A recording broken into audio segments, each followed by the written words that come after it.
Guess what? Hello, hello, hello. This is Tom from Tom and Ruth Philippine Adventures. What am I going to talk about today? Guess what? We're going to talk about visas. What in the world is going on with the visas? What is happening with someone that's wanting to come into the Philippines? And what if a foreigner says, I'm coming there to the Philippines? What's going to happen? What's happening with it? Well, guess what? They're changing. They've changed. Depends what immigration office you go to. I have people tell me one thing, and then I have other people tell me another. So really, what's going on with it? Well, I'll tell you my take on this. My take on this, and as you know, I'm not going to be 100% correct, because even that guy down the road, maybe down in Manila or over in Naga or Iloilo or Duma, that all the guys, bloggers down there are telling, well, this is what you can do with the Bureau of Immigration. Well, okay, but you can't do that in Cebu. And you surely can't do that over in Naga. And you can't do that in Iloilo. Well, why? Each office is different. Each office is different. There's times when I first came here that I could go to an office in one area in Davao, come over to CDO, and they're two same entities, right? Same computer system, right? Supposedly. Different prices. Upon entry, you get your first 29 days you get once you arrive here in the Philippines. Then you extend it up to 59 days thereafter. Once you extend it 59 days thereafter, during that 29 days, then you get what they call an ACR card. It's 2,500 peso. Plus you pay approximately $1 a day for the time you're staying in that 60 days. Because the first 30 was free. They gave that to you for free. Well, you pay the $1 a day, $60 plus $50 is $110. Be prepared, it can get up to 8,000 peso, which is $160. It's just fees and other things, depending on what office you go to. Don't quote me on this, because no matter where you go, people say, hey, there's a great company called this company that will come and they pick up your passport, and which is a no-no for me. I'm not letting someone grab my passport and go to a Bureau of Immigration and let them stamp it and come back. I don't care who they are. I just won't let it. In fact, you're not supposed to let it out of your hands anyway, by law, right? So, say you get someone that's a runner. They call them runners. That could run and go get this and get your visa taken care of. Well, you can have them done. But the problem is, a runner can keep your passport, runner can do something else, and then you're out of luck. And you just have to apply for another one. And what a pain in the neck that is. For me, I have to go to Cebu. But I want to talk about this visa situation here is, as it stands from what I understand to be, it's 59 days. Once you arrive, you get to 29, you get your 59 days. You have to renew it 59 days and 59 days and 59 days. Once it's done, the 6-month period from the time you got here, you have to leave the country. You have to get an MBI clearance, and you leave the country and come back. That's as it stands that I'm aware of at this particular time. Is it going to change from that particular situation? It varies per office, is what I want to tell you. I was talking to someone that was at an office locally where we're at. We're on, by the way, we're on vacation, ours out of school, so we're out and about all over the place. We're going all over the place, and we're doing a lot of things, and we're having a lot of fun. We're enjoying ourselves in life. We're just, as you know, I'm 6 or 8, 9 months in the house there because ours in school. I can't just leave, right? We're not going to leave her. So then, now summertime. But these visas, what it is they're saying that you have to leave after the 6 months and then come back in and it starts all over again. You get your first 29, and then, which is 90 days. You come between that first 30 days and you get your stamp, right? And then you pay the fees for the 59 days thereafter, and so it gives you 3 months total there. And then you just renew it 59, 59, 59. Now, they said that some offices are given 6 months at a time, up to the 3 years. And after the 3 years, you got to leave and come back and start it all over again. Some offices are given 6 months at a time. It depends on the office. Some offices are not given no 6 months, I can tell you that. So, reason why I know that says inquire, but I can't inquire and put them on the video because they don't require it, and no videos are allowed inside, and you cannot do a video with any kind of Bureau of Immigration. Now you can with these runners, and the runners will tell you one thing, and they're actually something different. And I'll have other vlogger tell me one thing, and then I have another vlogger tell me this. Let me tell you this. I have many friends and many family and friends that are here, been here for years.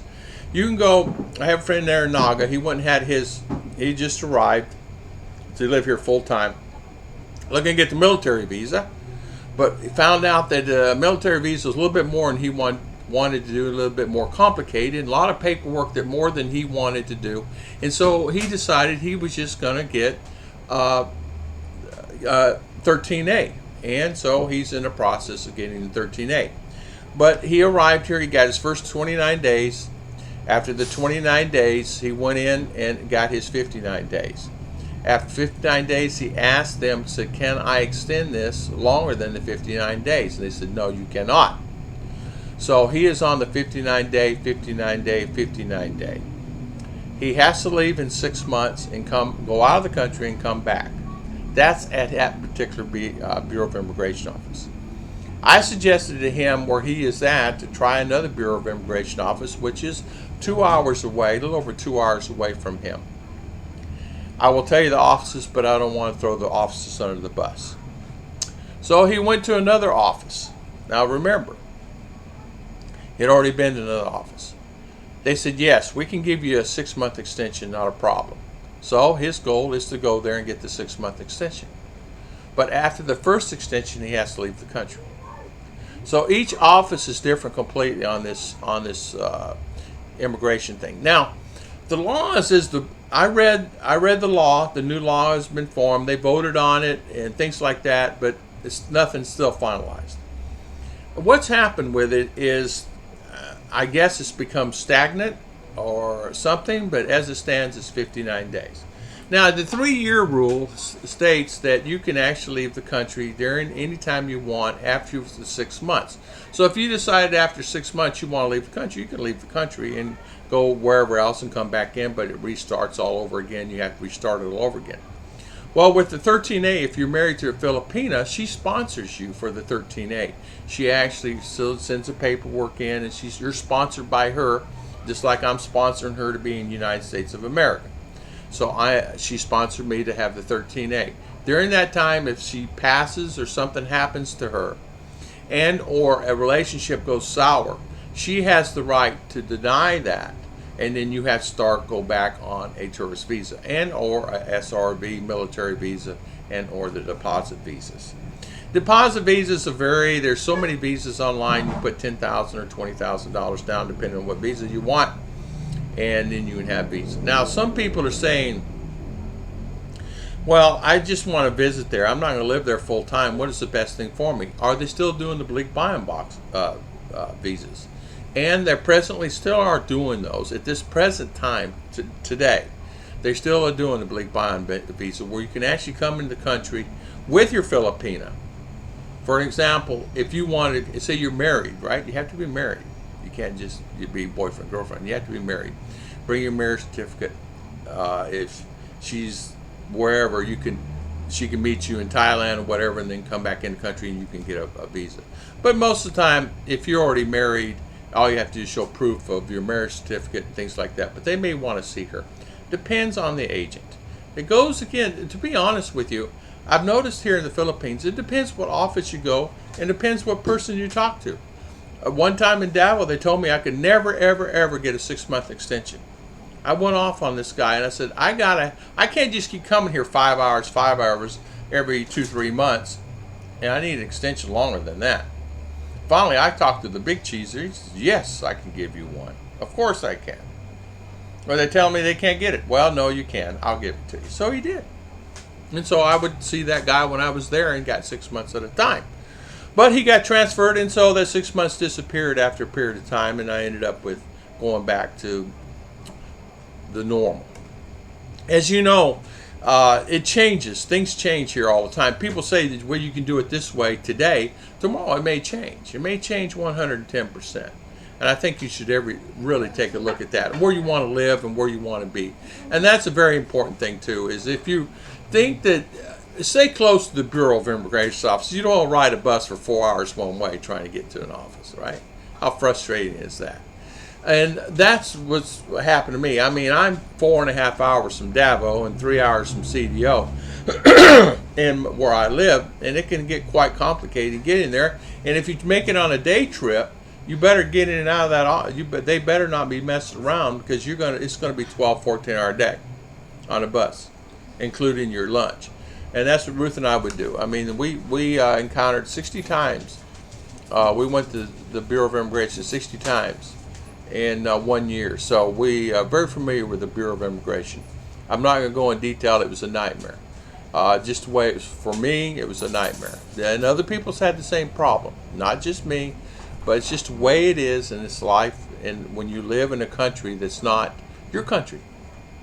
So I wanted to talk about that briefly. What's going on with the visas? It changes from day to day. Keep an eye on what's going on. I think they're trying to get they're coming out with a nomad visa, where they're trying to get the younger people in, then work here, and they're online, and they can work here and then get a visa to work online. But you've got to have proof of income coming in from the company outside the Philippines. In other words, you can't deposit your money. You can after you receive it, you deposit, but it has to be outside source coming in. So it's not like you can work for a company here and try to get the digital nomad visa. And so they're trying to do that. They're trying to be like Thailand and some Cambodia and some of the other countries. But as you know, they've got a lot of tweaking to do on these laws, because what's happening is, if they don't change the current situation, a lot of the people that are here will not be here because of the visa situation. They'll just go to Cambodia or Vietnam, where they can live really inexpensively there too, or Mexico. I mean, you can live cheaper in Mexico, you can live cheaper in Thailand and Cambodia than you can here. Believe me. God bless everybody, and I'll see you guys next time on Tom and Ruth.